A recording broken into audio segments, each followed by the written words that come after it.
Hello, Star Trek fans, and welcome to the Rebinge Star Trek DS9 podcast. My name is Kim. And my name is James. And we are watching Deep Space Nine from the beginning, one episode at a time. Welcome back to the podcast. Today we are on Season 1, Episode 6. And the name of this episode is Q-less, aired February 7th, 1993.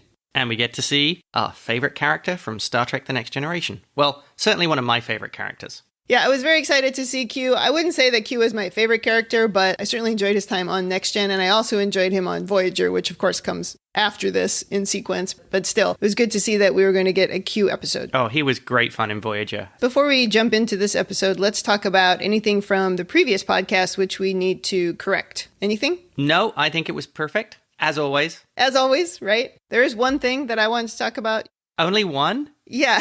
You asked if it was a Ferengi rule of acquisition when Quark was trying to talk to the different people at the bar. Gathering intelligence. Yeah, he makes that one little connection with Miles, and he gets super excited that he has somehow solved Miles' problem when he runs off to change the rules of the hunt. So I read through all of the rules of acquisition on Memory Alpha.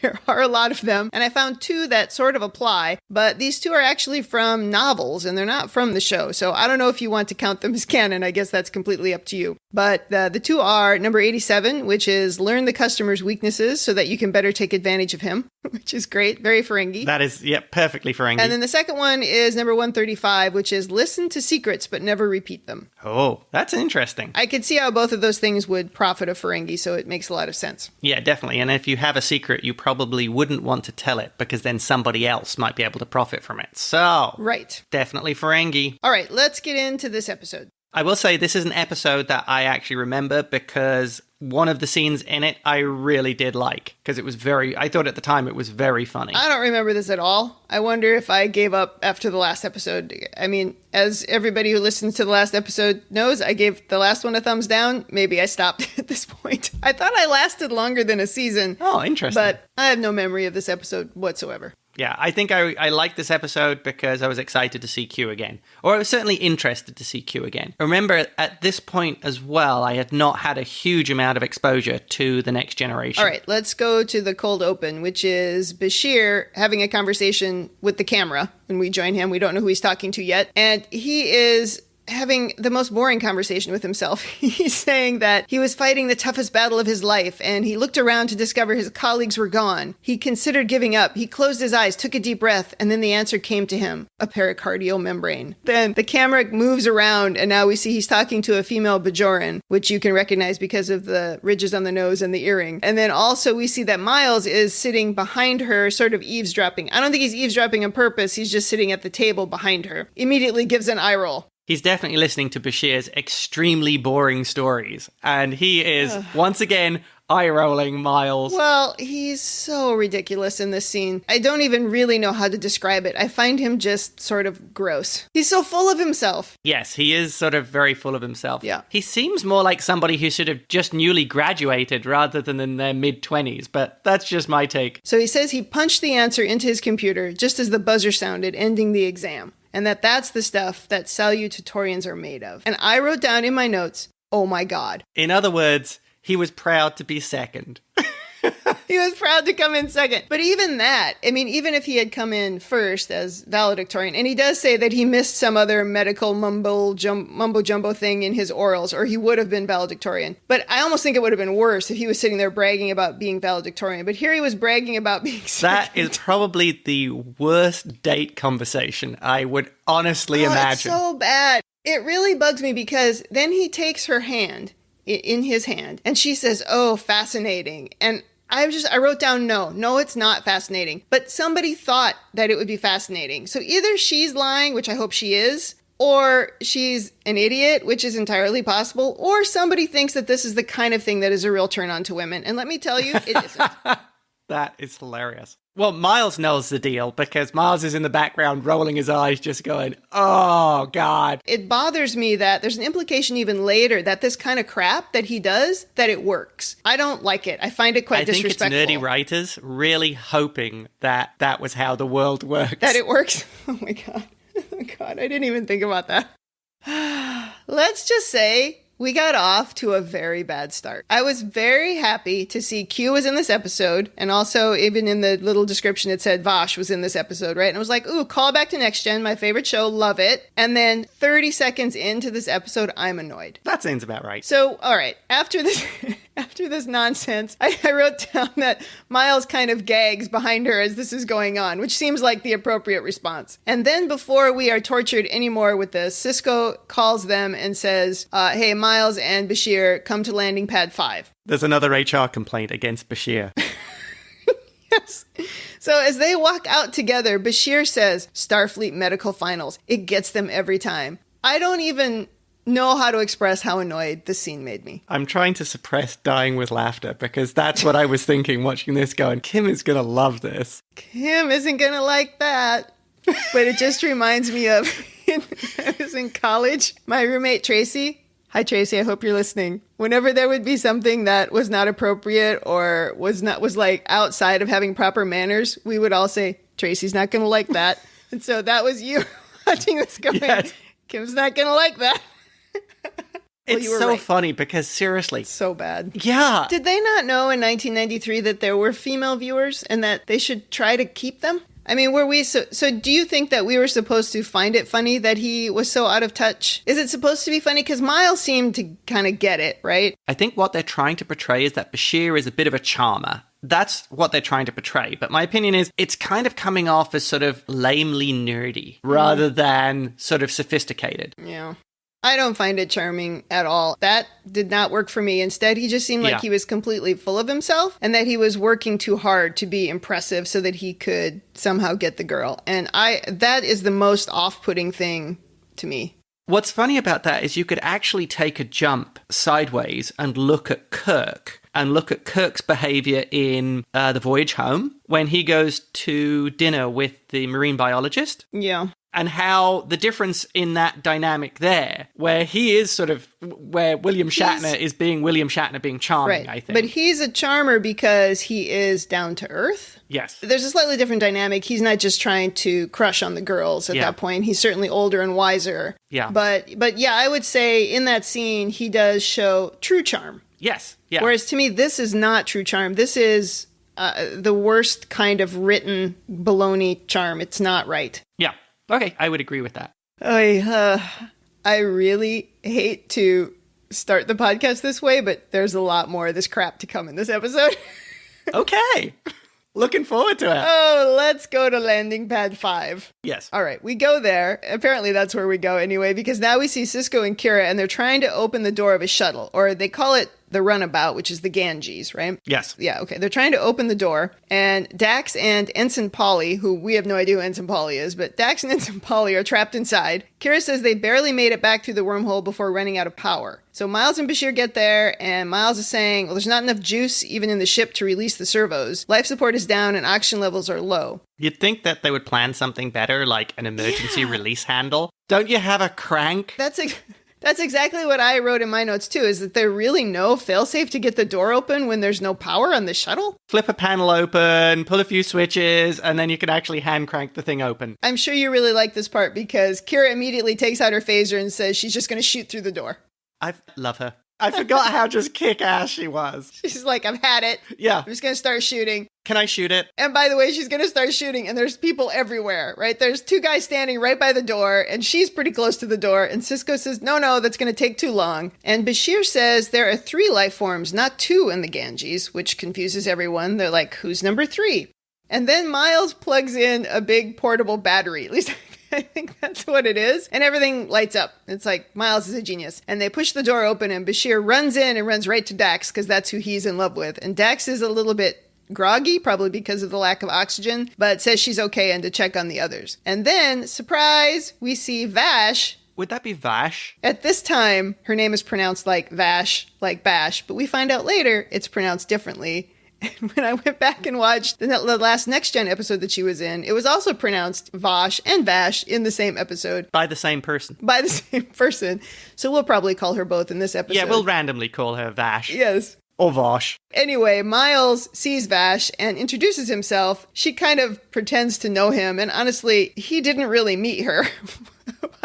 In that episode where she was on the Enterprise, they don't bump into each other. And in fact, Miles isn't in that episode. That was in one of the cutscenes, I'm sure. Yeah, maybe. Well, I'd like to point out that nobody seems to care about the NPC, who actually, she has a name in this one. Polly, it's a guy. Oh, it's a guy? Polly. Oh, yeah. okay. Yeah, they actually walk him off. He doesn't look too good, but we never see him again. So I'm going to assume he was okay. He does not have a red shirt. He has a blue shirt, so he's fine. Oh, okay. Dax says that they found Vash in the Gamma Quadrant and that she'd been there for 2 years. It was like this quick little piece of exposition to give you that info. Sisko says, hey, we have to get everybody to the infirmary. That's when we see Ensign Polly. He has no lines. They just kind of move him along. As they're walking out of the shuttle, Miles asks how Vash got to the Gamma Quadrant, and she says a friend dropped her off, which is a little bit vague. And if you did see that last episode that she was in on Next Gen, she had gone off with Q. So we can immediately know, if you remember that, you immediately know that's how she got to the Gamma Quadrant. Obviously, it was going to be Q. So meanwhile, as they walk off of the shuttle, someone in a red uniform is bent down looking at that giant battery that Miles has plugged in. And when they walk by him, he dramatically turns around and it's Q. Not an NPC, it's really Q. It's really cute. All right, now we cue the theme song. We go to medical, and Bashir is scanning Vash, saying that she's in remarkable shape. So now Julian is flirting with her. Julian, just stop hitting on the patients. I mean, the dude is a walking HR complaint. She kind of brushes him off, but also, if you've seen her before and also through this episode, you realize that she knows how to use people. So she's not above, I guess, using his flirtation. Yes. He says that people are very curious about what's beyond the wormhole, and they could probably learn a lot from her. And she says maybe she'll write a book. And he goes, oh, it'll be a bestseller around here. Which, there's only 300 people on that station, so... A 300-person seller. We go now to Sisko's office. Dax is telling him that Vash is an archaeologist, and she didn't know that the wormhole even existed, so that wasn't how she got over to the Gamma Quadrant. So now they're wondering, well, how did she get there in the first place? Dax says she didn't want to talk about it, saying that it was a personal matter. Is everyone from the Gamma Quadrant a secretive jerk? Yeah. That's my question. That's the thing about the Gamma Quadrant, is we don't tell you anything about the Gamma Quadrant. Sisko seems pretty grumpy in this scene. He says it makes no sense and says we need to check her background. I'm wondering if he's grumpy because it's somehow tied to the Enterprise and Picard and he doesn't have a lot of patience for that topic. Oh, could be. Or it could just be every time they find someone in the Gamma Quadrant, they're like, yeah, I don't want to talk about it. Maybe. But I would think that's part of his job now. What, being grumpy? Yes. Yeah, he's very good at it. Oh, okay. We go to the promenade and the assay office, and Vash is asking a Bajoran dude if this is a safe place for her stuff, I guess, that she wants to store. Cue technobabble. And he says that the office is the most secure area on the station. Each chamber is surrounded by invisible force fields, and then you need a personal code, like a PIN, and a retinal print to get in. So she's like, well, I guess that'll have to do. I also noted here that there were two Bajorans in this scene. There's the guy she's talking to and then the guy who is putting the stuff into the little safe or whatever it is. Yes. And the guy she's talking to has the Bajoran nose ridges, but he has no earring. I thought all the Bajorans had earrings. He's a Bajoran atheist. Yeah, it was interesting. So Vash has this bag of stuff. Is that Vash? Yes, and they start taking inventory of all the things that she has. And first it's one statue, stone. So it registers, I guess, into the inventory, and then they put it in the safe. Once again, they're using metric. It's a bag of assorted gems. Yes, they are. A big, ugly, clearly plastic gold necklace. A bronze and gold dagger, and then she opens up a black box, and there's a glowing orange rock inside. He asks if it's a Promethean quartz, but Vash says she thought that's what it was too, except its molecular density and refraction index is too high for that. It's another migraine orb. It is. It's not an orb, though. It's kind of shaped like a giant gemstone. Yes. So they end the inventory and seal the little chamber. And did you notice she types in the code right in front of him? Well, I mean, talk about secure. yeah, but she kind of makes this motion like she's going to cover the screen, like she's at an ATM machine. But it's just this flat thing right in front of him, so there's no way he doesn't see it. So now he has the code, and all he has to do is pull out one of her eyeballs, and he can scan it. Yeah, exactly. Doesn't seem very secure. So she says that she'll be back tomorrow to pick everything up because she's leaving. And she picks up this... She's got this massive, ridiculous bag with a rope handle. What can I say? They were in the 90s. It was a cool thing then. I guess it's supposed to make you think, oh, she's an archaeologist. Look at her bag. Oh, it's an archaeologist bag. She's picked up this big bag, and then she turns to walk out, and she runs right into Sisko. And he says, oh, you're not leaving us so soon, are you? And now he takes the massive, awkward bag, and he carries it while they're walking together, and they walk off through the promenade. He says that the Daystrom Institute will be very disappointed if she leaves. Their scientists just want to hear about life in the Gamma Quadrant. He says everything she learned is important, even how she got there. But she's like, that's a personal matter.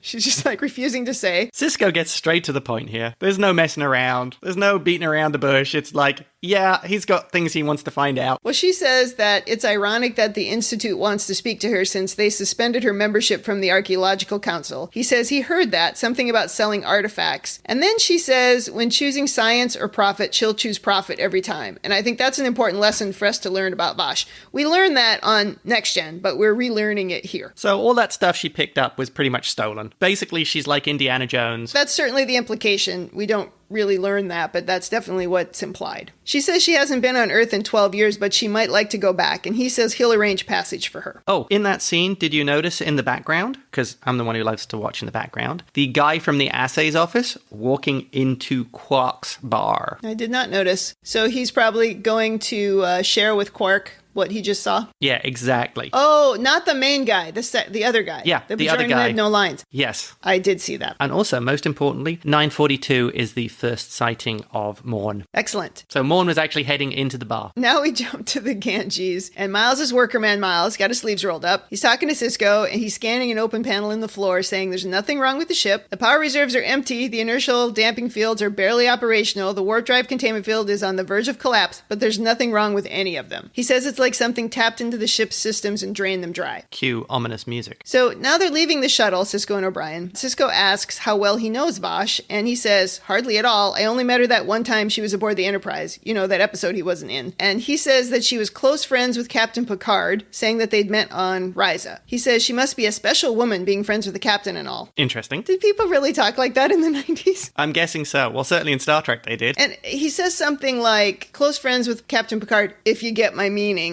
Something like that. Like, wink, wink. So Sisko says that she doesn't seem like Picard's type. And I was like, how would he know what Picard's type is? I thought maybe he was expecting someone more like the Borg Queen.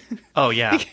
Because his impression is that Picard is Locutus. Well, she needed more than just another drone. I guess that movie hasn't been out yet by this point. No, not by a long ways. Yes. But then Miles says, the captain likes a good challenge. And then the lights go out due to the wholly insulting line. That's what I think happened. It's like, if you're going to be that much of a jerk and just even more insulting to women everywhere, we're just going to turn the lights out and go home. I think a woman was in charge of the light switch. It just went off. I mean, is it because she's not angry enough? She's not stupid like the woman earlier? I think she's not angry enough. Oh my God. What I took from Sisko's comment was that Picard would be more likely to be attracted to someone who is very straight-laced, like a type A personality, rather than someone who is a devil-may-care... a rule follower. Yeah. And instead, you know, she just told Sisko that she was more interested in profit than she was in anything else. So I have no problem with what Sisko said. My problem is with what Miles said. So she's a Ferengi. Well, she has a good relationship with Quark, as we see going forward. So yeah, she kind of makes sense. But the trouble is, of course, if she were a Ferengi, she wouldn't be wearing clothes. So do we really want to go down that path? Not yet, no. That's a future episode. Let's just go to Ops. That's where Dax has just turned the lights off because she was getting annoyed at the conversation. She heard the conversation. They go to Ops. Stay on target. So they head to Ops and ask Dax for a status report. And she says, we've suffered a broad spectrum power drain. And then there's some technobabble, and Dax says, this is the same thing that happened when they lost power in the Ganges, when they were trying to come back to Deep Space Nine. Everyone looks very concerned before we go into the ad break. When we come back from the ad break, Miles is walking Vash to her new quarters, and he's carrying the stupid bag with the giant rope again. Does Miles have to do everything? I mean... He's the bellhop? Yeah. He's the greeter at the Jiffy Lube. He does all the repairs. He does all the repairs. Now he's carrying bags and taking people to their quarters. No wonder he's always harassed. He tells her that they used to be Cardassian living quarters, so the bed may take some getting used to. And I'm picturing a really hard surface that has the shape of a really stiff Cardassian uniform, like cut into it. When you lay down, it like clicks, like you're plugged in. So it's like a Borg regeneration chamber. And it comes in two sizes, large and extra large. It doesn't seem like the Cardassians would really embrace comfort. No, and my question is, you know the uniforms that they wear? When you see them, they look like, we've wandered off topic here, but when you see them, they actually look like they're part of them. Do those uniforms come off? Do they wear different clothes? Do we ever see a Cardassian in different clothes? Well, Garrick wears fancy clothes, so he doesn't have to wear the uniform. That's true. I've forgotten all about Garrick. We only saw him in that one episode. I think it was episode 2, right? He's missing along with Keiko. Maybe he and Keiko are off doing something. Biology. Botany. Sorry. What? I was like, what? Okay, botany. She's a botanist. Yes, something botany, I don't know. Oh my goodness, that was funny. Anyway, Vash says that she spent half of her life sleeping in tents as an archaeologist, so any bed is a luxury. He says if she needs anything to ask the computer. Does she go and ask where the weapons locker is? Like Tosk in the last episode? Yeah. She does not, but she does ask about Jean-Luc. And Miles says the last time I saw him, he was fine. He was missing his mattress, but he was fine. She does say, now that I'm back, I'll have to look him up. And Miles gives her this funny look, but he leaves. And there's some weird sculpture in her quarters, and I immediately thought, is that Odo? It could have been. It didn't turn into Odo. I have a theory about that, but we can discuss that later. Okay. What's interesting is Miles, when he walks up the corridor, he does do that stop and he looks back at her when she's going into the quarters. I think Miles is suspicious in nature. I will say that he wasn't buying any of this. He knew there was something up. So he's still trying to figure out what's going on. And we don't know either. They haven't shown us yet what exactly is up. But I think they're showing us that Miles is on the ball. He knows something's happening. Naturally suspicious. So do you think he was sent to carry her bag to her room to try to get information? Maybe, because perhaps that is one of the real skills, like the same way as he dealt with Tosk. Miles is someone who can be very disarming. Yeah. For someone who's less experienced, Miles can knock down those barriers and get them to spill their guts. Yeah, maybe that's what they were hoping for. Yeah, maybe that's Miles' secret talent. We'll see as we go, I guess. She takes some clothing items out of her ridiculously large bag and puts them in a drawer, and I thought she was leaving tomorrow. Do you unpack at a hotel when you're leaving the next day? I don't know. I don't. But also, and multiple things, not just one thing like what she might wear tomorrow. When she turns around, Q has appeared, and he's reclining on her bed saying he can't believe she's still pining for Picard, that self-righteous do-gooder. She says that she should have listened to Picard when he warned her about him. The last we saw her on Next Gen, she was making out with Jean-Luc, but she took off with Q, and Q said he was going to show her all these different worlds where humans have never gone before. And since she's someone that's primarily interested in profit, she thought that was a good idea, so off they went, but obviously something went wrong. This is such textbook Q as well. The whole thing, this whole scene. Q says he can see she's hurt and that it was cruel to have left her, but now he's back, and she says, you didn't leave me, I left you. So they were having like this spat. Yes. Details, Q says. But we're back together again. And he says, now we can start traveling together. And he keeps undoing her unpacking. So like she'll take something out of the bag and put the bag down, and then he will put it back into the bag with his little magic trick, and then the bag will be back on her shoulder. And finally she gets annoyed and just throws the bag at him. That's pretty funny. He does it like 3 times, doesn't it? And he keeps pushing her to come with him, and she keeps pushing him away. She says, you're arrogant, overbearing, and you think you know everything. And he says, but I do know everything. That is so cute. So classic Q. Yeah. Love it. And she says, well, that makes it even worse. He says, what do you want? And she says she wants her life back, the one she had before she met him. And then he lists off all the naughty things that she did and the planets that she's been banned from due to stealing artifacts. And then she says he's not welcome in some of the places they went to together either. One place calling him the God of Lies, which is an excellent description of Q. Yes. On Brax, they call you the God of Lies. And then his response, they mean it affectionately. Yes. I think it's wonderful how this all is just water off a duck's back. Oh, it doesn't really mean anything to him. No, but you do have to kind of wonder if this stuff isn't really important to him. Why is he so interested in getting back together with her? What is it about her that interests him? Is it just because she's so not really interested in him? Well, I think we find that out actually at the end. I mean, he does talk about that. That's true. He does. Yeah, we'll come to that again. Yeah. But do you think part of the problem with this episode is you need to really know who Q is? Like if you'd never seen a Q episode, yeah, you would have had to at least watch the pilot of The Next Generation, possibly some of the other episodes. As a longtime Star Trek person, it's hard for me to believe that you drop into Deep Space Nine without having seen The Next Gen. Yeah. But I have learned, certainly through multiple podcasts that I've listened to and in talking to lots of people, that there are plenty of people that Deep Space Nine is the only one that they ever watched, is the only Star Trek show that they ever watched, or the first one at any rate. And I think if you haven't seen Q in anything else, or in any other Star Trek episode, I do think you lose a little bit here of kind of the fun of him and the fun of what he's saying and really how it fits into his character. Mm-hmm. And do you think I guess some of that comes down to this is quite a long, fairly long conversation where they talk about various things that they've done. And I'm assuming that if you hadn't got any idea who Q is, that would actually give you some background. That's true. And maybe that was the point. Because, you're right. It is a very long conversation. And I did love the line about her with the, you're wanted dead on some planet. And she says, dead or alive. And he says, preferably dead. Yeah, they're actually pretty good together. They probably could have done their own spin-off show.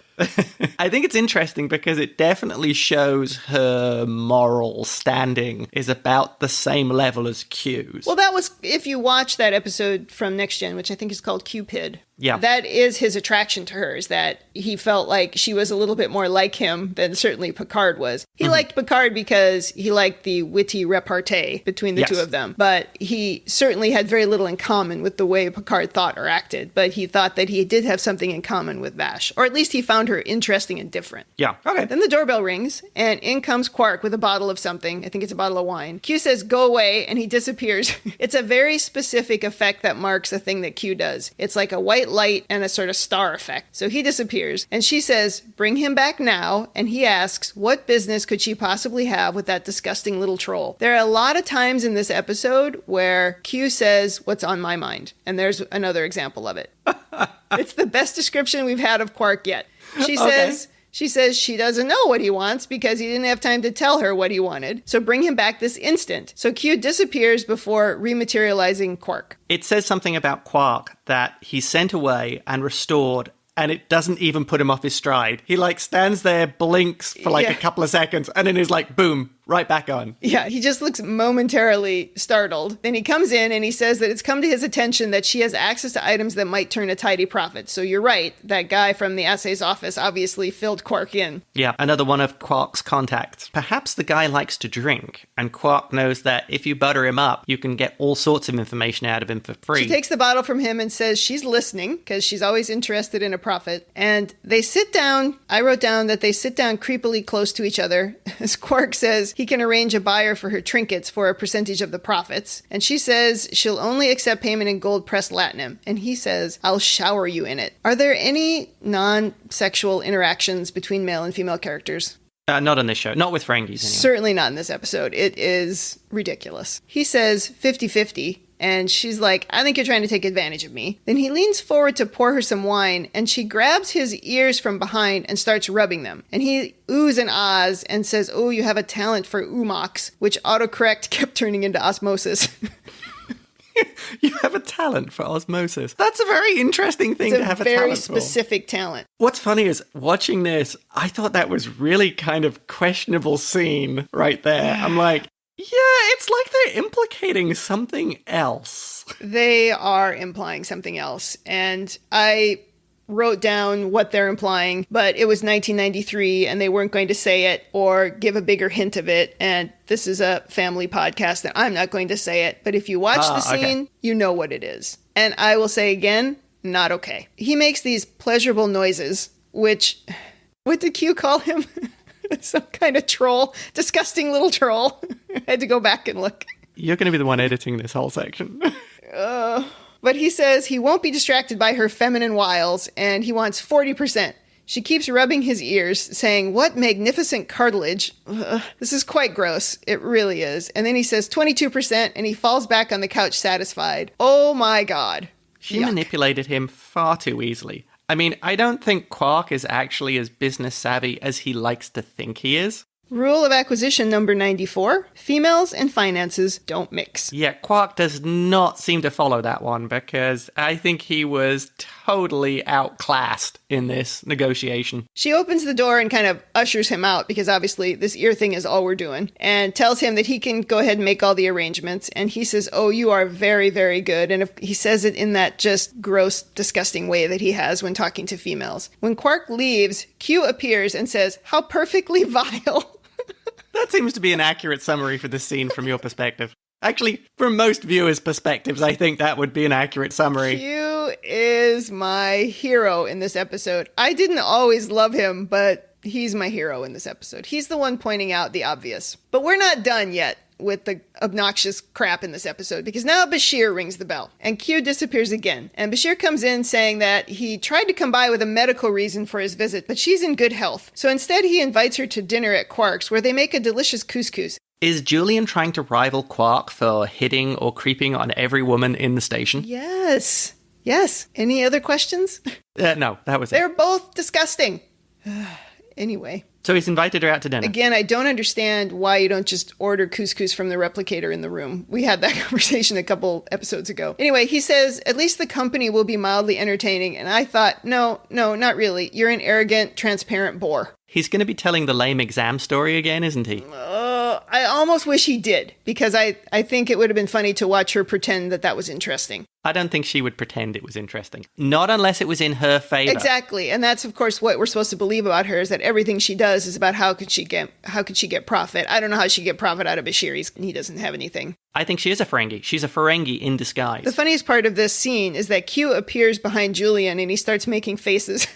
Yes, that was perfect foil for Julian. Yes, love it. Almost as good as Miles doing eye rolls in the background. Yeah, that was really good. And Vash says that she needs 20 minutes to freshen up. Julian says those 20 minutes will seem like an eternity. He really needs to brush up on how to talk to people. He is, I don't know where he's getting this crap from. He's clearly read some very bad book. I mean, what is wrong with this show? I can't... This episode is ridiculous. And I like these characters. I like Vash and I like Q. And this episode is ridiculous. It's like there's been no evolution in the behavior of people, as far as I can tell.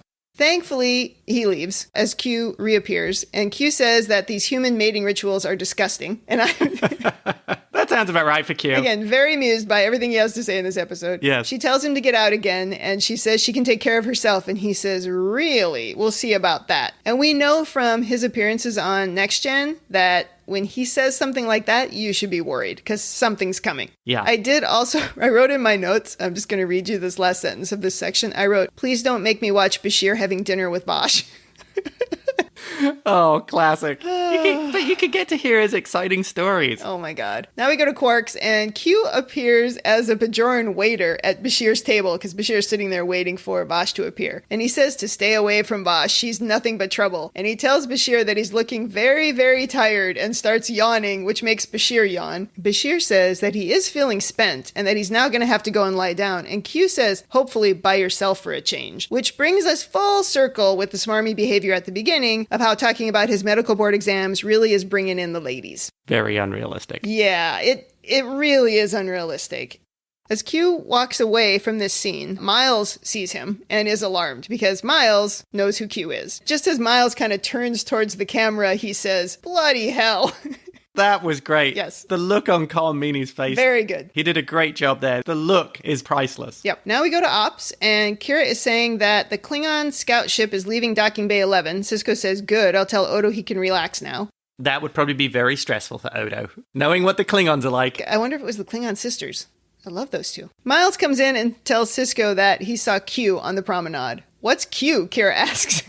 That was great. Sisko says it's a powerful and extremely unpredictable entity. Miles says a blasted menace is what he is. And Dax wonders what he could possibly want with them, which is a good question. I like the way that Sisko had a briefing on him. Yeah, exactly. So clearly Starfleet is briefing its commanders on Q's a problem and he keeps on appearing. Miles says to ask Vash because they know each other. He says they met in Sherwood Forest, which isn't quite accurate. If you go back and watch that episode, they actually met before that, and then Q put them in Sherwood Forest so that, well, it's a whole thing. You can go and watch that episode. It's actually a very good episode.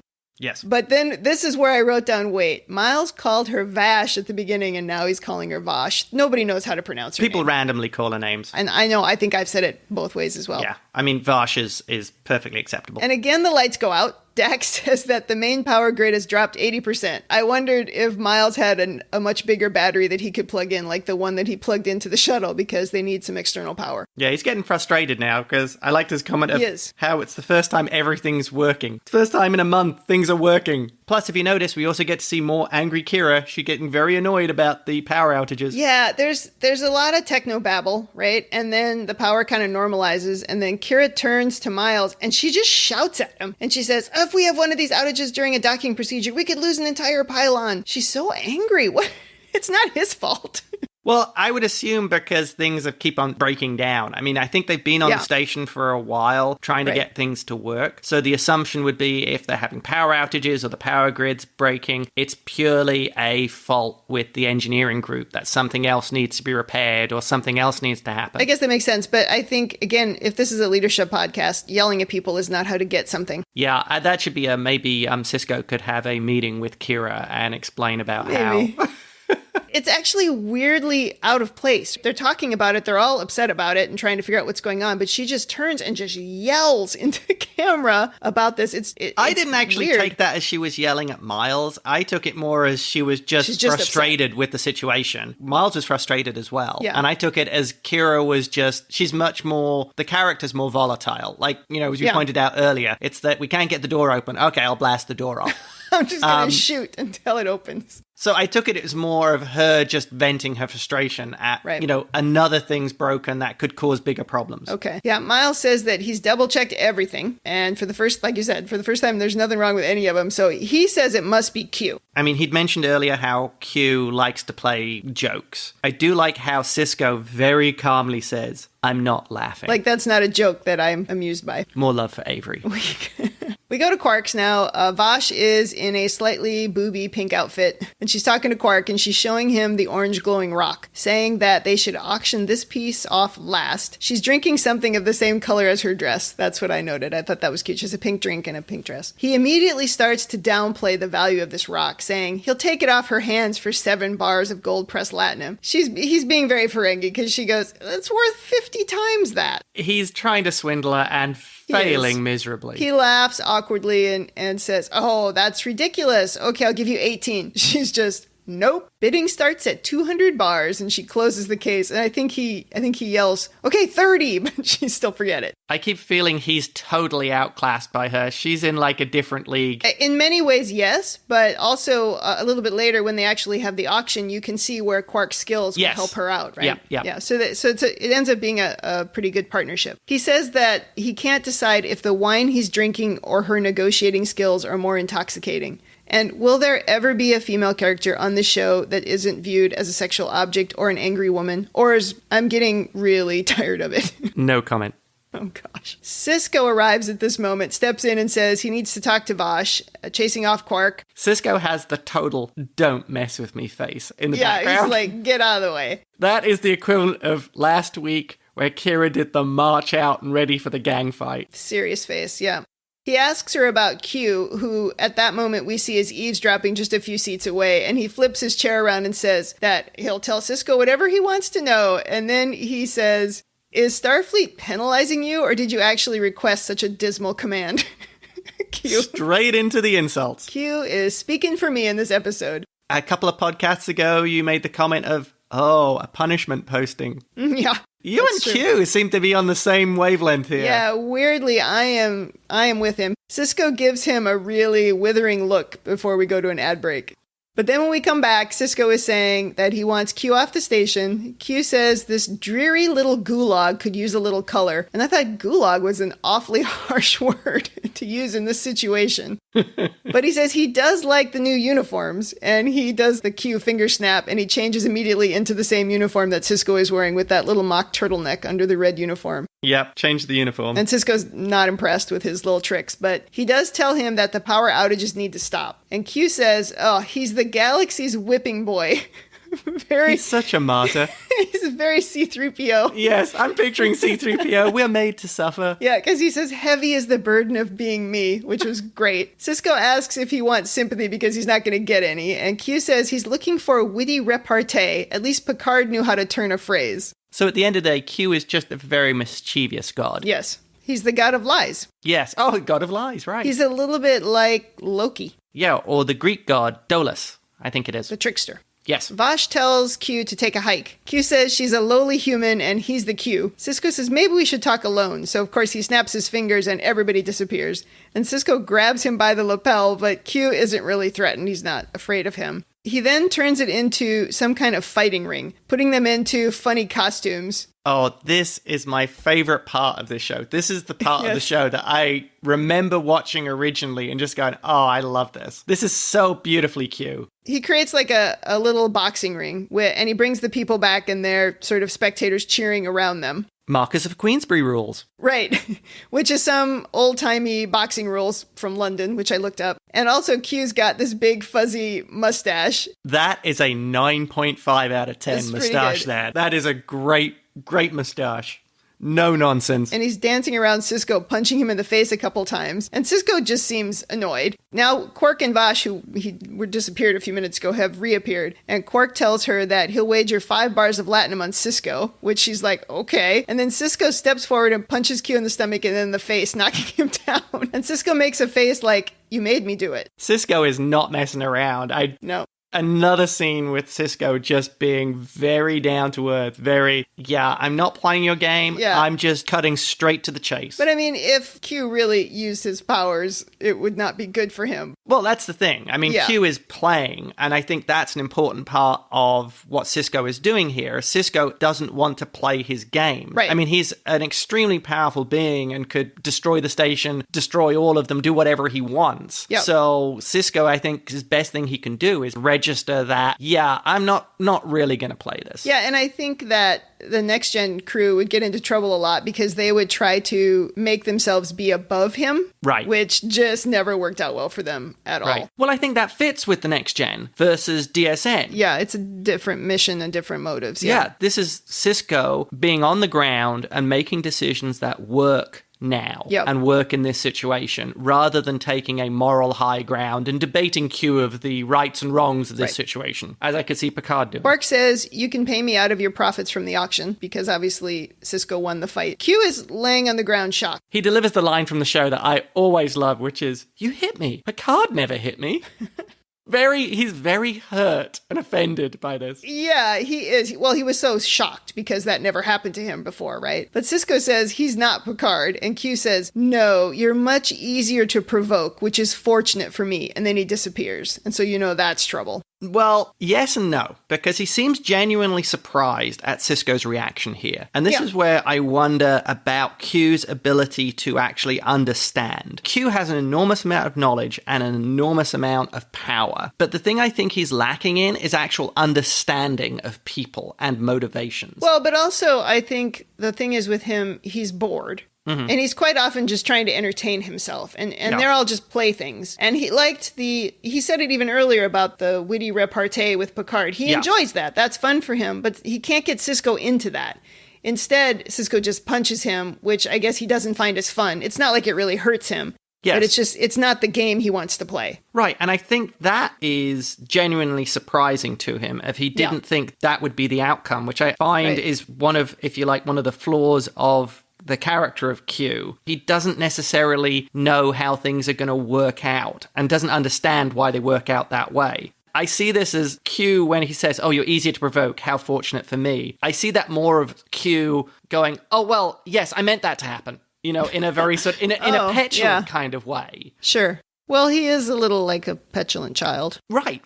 And that's sort of what I took That's an interesting view of it. Yeah, I hadn't looked at it that way. Mm-hmm. Now we go to some docking station somewhere. There's an alien in fancy purple robes and a new ugly Ferengi who enter. There are also some very ominous looking people in green military style uniforms with blue bags over their heads. Oh man, would that not be just a fantastic cosplay? I'm looking at that going, pretty good. That would be an awesome cosplay. They all walk by Odo's office, who's standing there with his arms crossed, and he looks appropriately concerned. And then the lights go out again.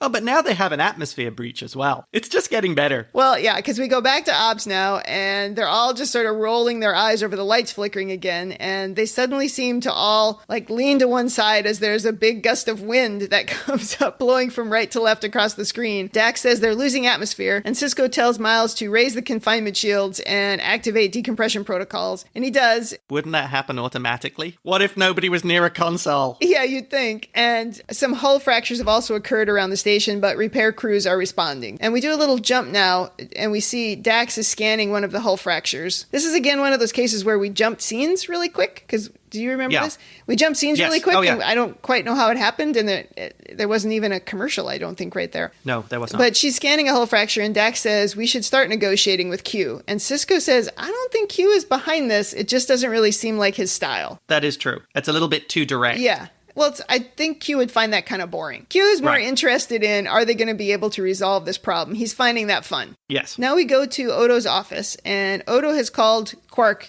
into his office to say that he knows about the auction of Gamma Quadrant artifacts. And Quark says, you were eavesdropping on my private conversation with Vash. And he asks what he was. Were you the table or were you the wine bottle? You pointed out the statue or the sculpture. Yeah. In Vash's quarters and how it was very intricate and looked very interesting. Could have been him. My thought on that one was, oh, I wonder if that's Odo. Because we have these scenes where there is something like that. You know, there's the painting or whatever, and it's Odo. And I thought, maybe Odo, to keep an eye on her, that he was the sculpture. I mean, it's possible, but then he would have known more about Q if he had really stayed in there the whole time. He would have had a little bit more info. And also, that is a little bit of a creepy thing to be in somebody's quarters. And he hasn't done something quite that creepy before. It doesn't mean he wouldn't do it, but that weirdly seemed a little out of character. I will accept the flaws in my theory. Quark is implying that he was listening in the bar when they were talking about the auction and the fancy artifact. Yeah, maybe Odo went online and bought a load of miniature listening devices and cameras. Hey, they're in a flea market. Maybe somebody was selling listening devices this week in the flea market. Yeah, exactly. There was a little folding table set out in the promenade with listening devices on it. Discount listening devices. Odo says, you have no secrets from me. Quark says he has nothing to hide. He's auctioning stuff off to a select clientele of wealthy people who aren't too bright, which is really good. I did like how surprised Quark was that Odo was very much on top of the situation and knew exactly what was going on. Again, why? All Odo does all day is either sit or stand in his office door watching what's going on at Quark's. Why is Quark surprised? When he's not standing there, he turns himself into a painting on the wall like he did last week, or the cart that Quark was pushing the one episode. I mean, or hangs out in people's quarters as a sculpture. I would be so paranoid about that. I would be endlessly knocking on things to see if, is that you? Is that you, Odo? Odo, get back in your bucket. This thing seems out of place. Is that you? Are you this chair? Are you this table? Oh, knock, dear. Knock, knock, knock. Yeah. You'd need something. I know what you mean. Is there some way, if they poked him, would it hurt him? I mean, some way that you could wake it up or see that it was him. Odo doesn't understand the obsession with accumulating material wealth, and he objects to this whole auction thing. He gives a very grim look at life of obtaining a bunch of junk and then dying so your relatives can sell everything and start the cycle over again. That's his assessment of life. Odo has some very, very negative views He does. Of life in general. He had some pretty negative views, remember, of coupling, and now he's just got negative views overall of life. So clearly he rejects materialism. I mean, I can't decide. Is he a Marxist or is he a Franciscan monk? Which one is he? I don't know. But Quark is quite determined to find something that Odo would be interested in. He said, isn't there something special that you would want? And he starts listing off all these things, and Odo just scoffs at every one of them until he says, how about a latinum-plated bucket to sleep in? And Odo looks at him like, oh. Then he goes, nah. So silly. I reject materialism. Now we go back on the promenade, and Vash is coming out of the assay's office with her ridiculously gigantic bag. And I guess she got all of her stuff out of the safe so that she could sell it. All her stolen merchandise. Well, we don't know that it's stolen, we're assuming. And she's wearing this hideous necklace, which it took me a few minutes to realize it wasn't really a necklace. It was like a single weird earring that was hooked into both of her ears. And it just seemed like a safety hazard. Yeah, you don't want to get that caught on anything. Yeah, I mean, and it also must be quite heavy on the earlobes. Yeah, not a good cosplay item. Q appears and says that she's led a charmed life for the past 2 years under his protection, and she says she can take care of herself. And he asks if she remembers that tiny little insect bite that she had on Erebus Prime. He says if he hadn't been there, and then he waves his hand and most of her hair disappears. And in this scene, she weirdly looks up as if she can see the top of her own head. And she says, doesn't matter, she's not going with him. He says the galaxy is a dangerous place when you're on your own, and the Q light flashes again. Now she's covered in pink bumps on her head and on her face. She's got the plague. She says it's over, Q, and the light flashes again, and now her skin turns gray, and her remaining hair turns gray, and she starts kind of twitching, and she falls to the ground. He says, I leave you now to reconsider my offer of friendship. And then he disappears, and she kind of turns back into herself. I thought that was an interesting point that he was making there, that she has lived something of a charmed life. If she's been to all these places that could be dangerous to her health, extremely dangerous to her health, and Q has protected her from it because he's the Q. So it doesn't have any threat to him, but to her, as a mortal, this would be extremely dangerous. I mean, it's a combo of things, right? Like, he wants to feel important, but also he wants to convince her to go with him again. So he's just like, look what would have happened to you if I wasn't there. But she's just, right now, just not having any of it. And it just goes to show that when you're a grave robber and a thief of artifacts and antiquities, it pays to have a friendly god on your side.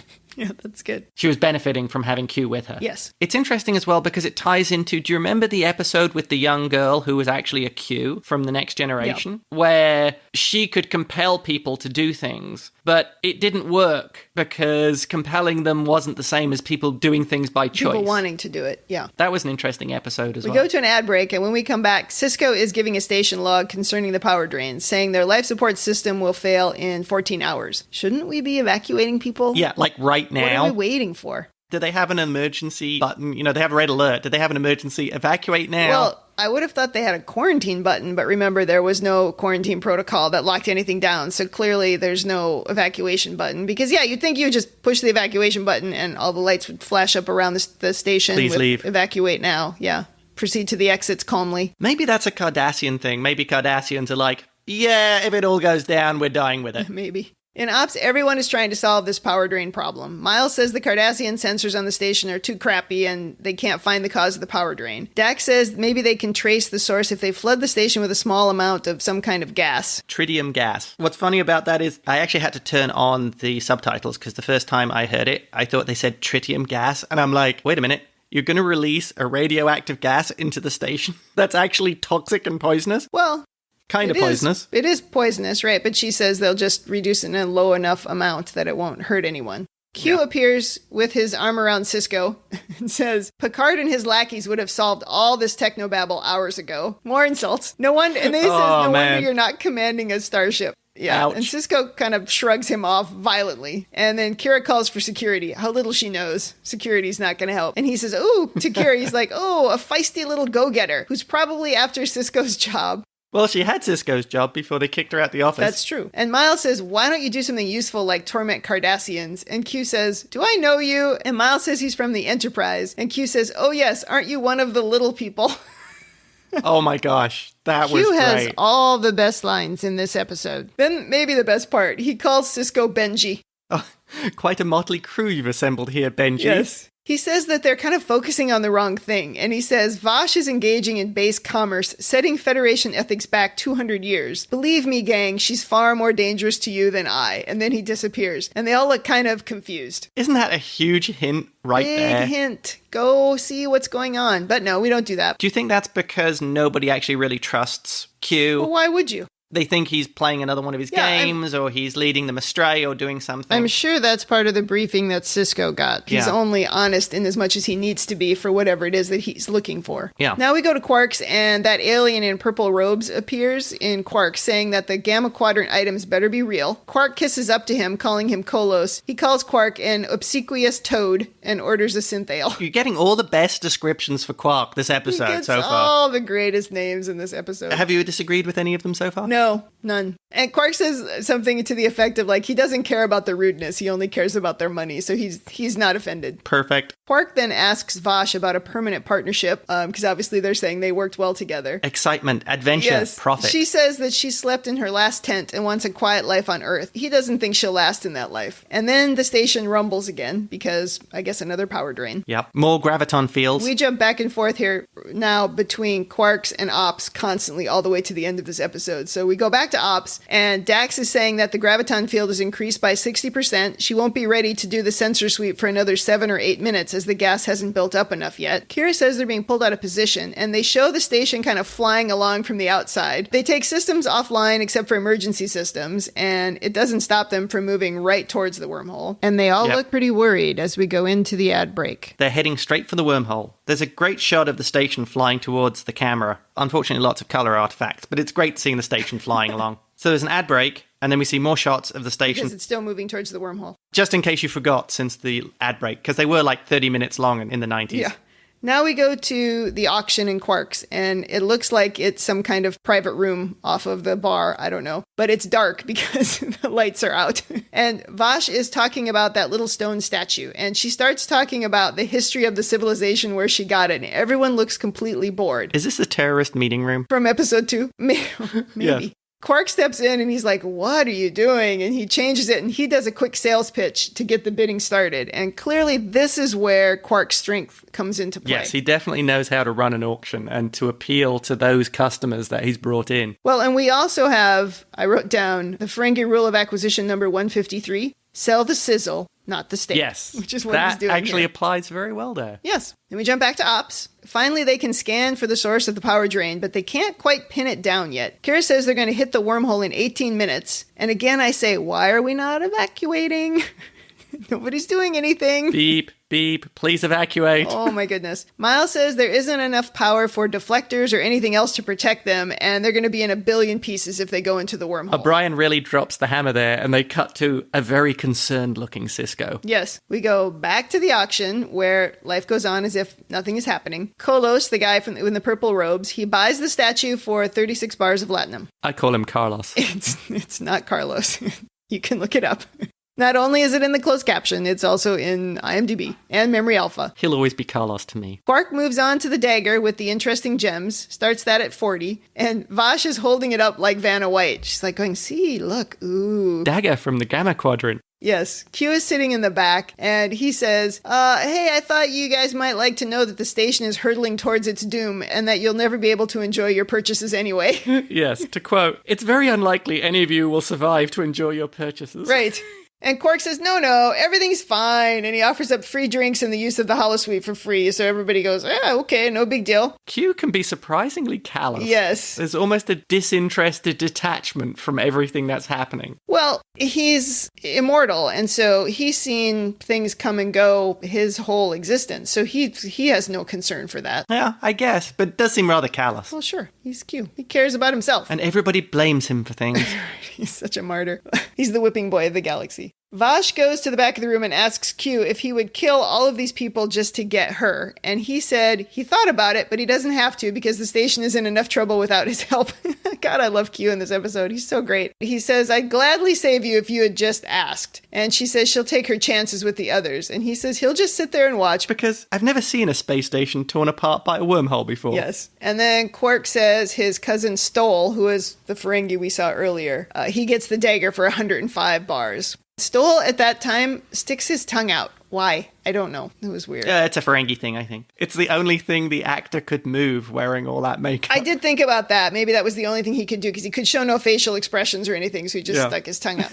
We go back to Ops, of course, because like I said, we're just going to go back and forth constantly. And Kira wants to increase the gas so that they can figure out exactly where the power drain is coming from. And O'Brien says, well, we can do that, but then we'll all be dead in 4 years from the exposure. It just seems like a very bad idea to release a toxic gas, even in a relatively small quantity, onto the promenade. Yeah, and not tell anyone what's going on or try to evacuate anyone. Well, I suppose if you look on the bright side, that they're all going to be dead in a few minutes, so... It's different when they're on a starship, because all those people on the starship have generally probably signed a waiver in order to travel on that starship. But when they're all on the station or just traveling through... Yeah, there's an expectation for danger on a starship, but you don't expect to be gassed on a space station. On a gas station. Yeah. It's the wrong kind of gas. How did he call it? Gulag. Oh, jeez. Dax suddenly has a good idea that instead of generating less power, they should generate more. So she says, turn the reactors back on so that we can trace this drain. Sisko says, yes, turn it all back on. And we go back to the auction. It's like back and forth and back and forth. And the lights are back on because they turned all the reactors on. And the guy with the blue bag over his head, who they call Rule the Obscure, buys that hideous plastic necklace. Fabulous cosplay. That would be a great cosplay. You don't even actually have to wear any makeup and just wrap your head in blue. That's true. It would be so hot. I think you could use some light fabric. We could do that one. I'm wondering if it would be good as a hazmat suit. Oh, yeah. Maybe actually it is a hazmat suit.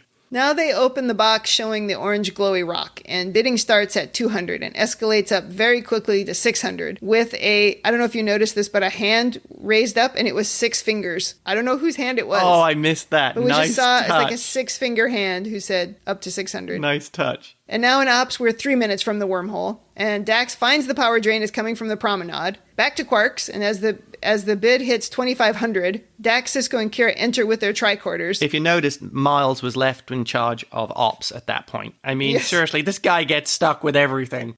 After the bid of 3,000 bars, Q shouts, 1,000,000 bars, which makes everyone turn and look at him, and Quark looks like he's going to drown in his own drool. He's like holding his own head like, oh my god, 1,000,000. Yes, he does seem very pleased about that. And they figure out it's the orange rock, of course, that's causing this problem. And Sisko says this auction is shut down, and he puts his comm badge into the box and he tells O'Brien to beam it 500 meters off the station. And Quark is like, wait, I didn't get paid for that yet. And the funny thing about this scene is that when they decide they're going to do the beaming, everybody steps back and stands up straight, and then they beam it away. It's so awkward. Well, they would all have to freeze. Then one of the stagehands comes in, grabs the box, takes it off. Then they start the cameras again. Yeah, it was really funny. It was a strange scene to watch, especially the way they all just suddenly freeze. They all just stood up straight. It wasn't even that they froze. It was that they all stood up straight. Like, I don't want to get in the way of the effect, the special effect. So then they exit the auction room so that they can go and look out the window of the station, and they see the box. You know, what's funny to me is it's a very big station. They just happen to get to the window where they can see the box. He just beamed it right to the right window. Miles is a transporter expert. He's a former genius. Transporter chief, so That's true. he can put that exactly where it needs to be. So just as they get there, that box turns into a large, glowing, stingray-like creature, and it flies into the wormhole and disappears. It's obviously why it was going towards the worm, was pulling itself towards the wormhole. So it turns into a giant stingray and flies through the wormhole. And this episode has Q in it as well. This seems very much like the pilot for The Next Generation. Just going to put that out there. Okay. We go to an ad break, and then when we come back, Sisko is giving a station log, and he says, with the embryonic life form off the station, graviton levels have returned to normal, and they've returned the station to its proper position. Shouldn't the number one thing he'd be saying now that we have now banned glowy things from coming onto the station because they cause trouble? They should put that sign up and all the airlocks. Yeah. No glowing rocks. No glowy things. And we go to Quark's because we haven't been there enough in this episode. And Quark is trying to entice Vash into another archaeological job. Yeah, somebody needs to record a song where every alien knows your name. She says, forget it. I want to go back to Earth. And then Q appears saying Earth is an abysmal place. He says it had character 1,000 or so years ago. The Crusades, the Spanish Inquisition, Watergate. Now it's dull. Oh, Q. God, Q's great in this episode. I think that might also point to the generation of the writers for this show. Oh my goodness. That's an excellent point. The 70s. Vash says, then by all means, don't come with me. I don't want you there anyway. And he says he feels like he still owes her 1,000,000 bars of latinum. And Vash says, keep it. I just want my life back. And he says, fine, but he'll miss seeing things through her eyes. And I think that's that's the lesson, right? That's why he's pursuing her, is that he does really like to get the new wonder that comes from her that he doesn't have anymore. Well, it was a fantastic moment of truthfulness from Q. That she brought that wonder to him. I mean, he takes all these things for granted. Like, he looks at a gas nebula and all he sees is a cloud of dust. I think that ties back to my comment how Q doesn't necessarily have understanding of motivations, but he has all this knowledge. Something like the wonder and surprise and joy of seeing strange things for the first time is probably completely lost to him. They needed to bring some meaning to why he was pursuing her, and I think they did that in just a couple of seconds of the wrap-up here. Yeah. Oh, perhaps I could drop in sometime. Oh, I hope not, she says. I did like that reaction. Then he leaves, and as Quark walks by, she grabs his ear and asks the quickest way to this planet he was talking about earlier. Tataris 5, I believe. So we have to have that stupid ear thing again. And then they wander off together, new, gross, disgusting partners. That's what my notes say. Well, you realize at 44 minutes and 17 seconds, Morn walks back into the bar, most importantly. Just as they're leaving. So Dax is kind of sitting there too, and she smiles as they leave. And just as they leave, Bashir comes in yawning, and he says he feels like he's been asleep for days, and he asks if he missed something. And she has no lines. She just sort of smiles and looks at him, and then the end. Show's over. She does seem to be finding everything funny. I guess when you're 300 years old, you've seen a lot of this amusing. before. Yeah. I mean, I'm wondering if that was a tie back to Q's experience and Dax's experiences. Q's this being that's seen and done everything. Yeah. Or has the ability to, and Dax is 300 and odd plus years old, so has had this enormous amount of experience. So a lot of these things would be almost familiar to her. Perhaps it's a pointer to Dax being able to relate to Q in some respect of, you see a lot of these things, it sort of just becomes funny, or, you know, you've seen it all before. You don't get too wound into anything in particular. Yes. It's like with enough wisdom, little things don't bother you. Right, yes, exactly. So do you have any other over-analysis of this episode? I don't think I have a huge number of theories or analysis of this episode. I mean, I do think that there were definite parallels with the pilot for Star Trek The Next Generation, especially as it had Q as well. Even if, yes, there was a lot of differences in there, but there was a alien creature that could fly through space, and it had Q, so there were two things that paralleled that episode. I now wonder if Odo is actually turning into sculptures in people's apartments. I think it's interesting that we got to see that Odo does keep on top of everything that's happening, and I don't know where he gets his information from, but clearly Quark was very surprised that he knew about the auction. They imply that he has ears all over the station, which he certainly could have if he were making himself into whatever objects all over the station. The difference in this episode is that they didn't show that at all. They mustn't have had budget for an Odo effect this episode. Well, but like anything, if you establish it enough, which they did, in every previous episode, they established it. Yes. You don't have to keep showing it every time, and that's obviously what they've done here. So you as the viewer go through looking at all the objects going, I bet that's him. I bet that's him. Right. I assumed when Vash went into her quarters that sculpture was him. Yeah. Oh, perhaps it's the bag. We do know Odo likes turning into a bag. I did think about it being the bag. Yeah. Okay. That's your over-analysis. That wraps it up. There wasn't a lot to analyze on this episode. Yeah, I agree. There wasn't a lot to analyze. There wasn't a lot of growth, I guess, of the rest of the characters. The focus was really on Q and Vash, and there was the cool interaction between Sisko and Q. That was actually quite good. Oh, I love that. Yeah, I thought that was good, but I'm not sure what else we really got out of it. I think until this point, that was my favorite Q episode. The Q episodes in Voyager, those rocked. This was your favorite one? I think this was my favorite one just because of the Avery Brooks. Oh, you like the punching when you punched him part. I like that, I think, more than the Q that had appeared previously. You do quote that line a lot. You quote that line, and also when he says to Janeway, if the pants fit. Yes. The Janeway episodes were fantastic. Very good, yeah. That could be because the chemistry between those two characters, who were actually friends in real life, is fantastic. Let's go to women in the future. And can I say I dread this bit? You should, because this was a step backwards for women. This was not a step into the future. It was very 70s. 60s. I mean, I feel like I could rant about this for 20 minutes. I'm not going to, because nobody wants to hear that. And I think I made most of my points already. I will say from a management perspective, Julian is a freaking HR disaster waiting to happen.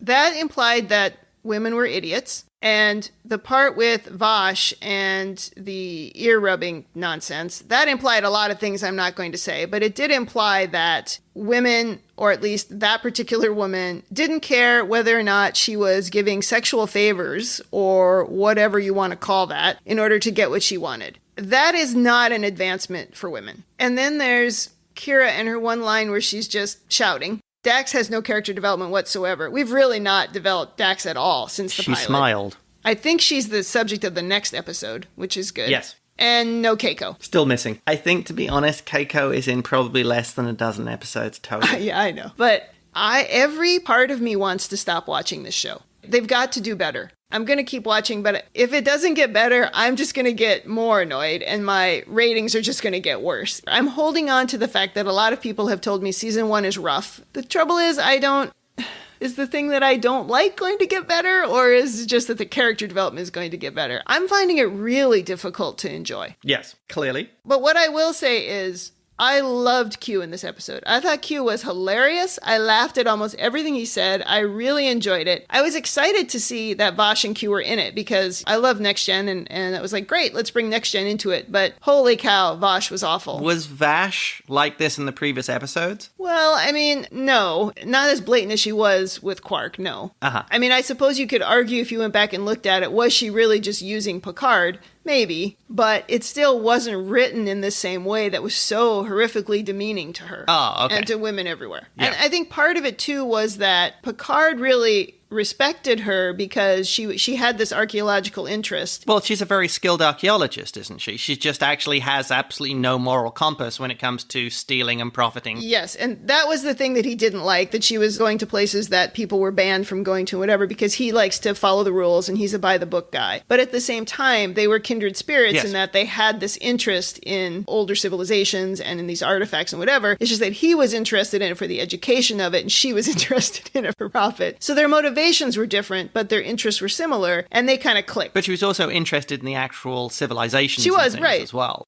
Even in this auction, she tried to give like a little history lesson, and they all went, oh, boring, because, Quark specifically picked people who weren't that smart, but who had money to spend. Like I said, I could rant about this for a long time. I don't want to do that. So I think we should just move on to thumbs up, thumbs down, or thumbs neutral. I'm giving it a thumbs up because it was a Q episode. And despite the flaws, it was still a Q episode. I'm honestly shocked that you're giving it a thumbs up. I couldn't point down more. This was a horrible episode. Remember, I have very low standards. I don't think you have low standards. I think especially after this conversation, I guess, where I'm pointing out to you my perspective on what this looks like for women in the future, I'm surprised that you still think it's a thumbs up. Is it specifically because you so enjoyed the Q and Sisko interactions? Yes. Okay. I understand that because I too did like that. Oh, and I don't say that the episode does not have significant flaws. Yeah. You pointed out last week that some of the episodes seem to age badly. I do understand that. It's hard to look back on things through a current lens. Yeah. But I fall back to my original position, which is I was turned off by the show and I stopped watching it in the 90s. And here we are, however many decades later, and it's still there. Yeah. All right. That is it for season 1, episode 6. Come back next week for episode 7. In the meantime, if you'd like to tell us your own overanalysis of this or any episode, or if you just want to say something nice, please email us at rebingeit@gmail.com or tweet us at rebingeit. Thanks for joining us on the Rebinge Star Trek DS9 podcast. That's it for me. And that's it from me.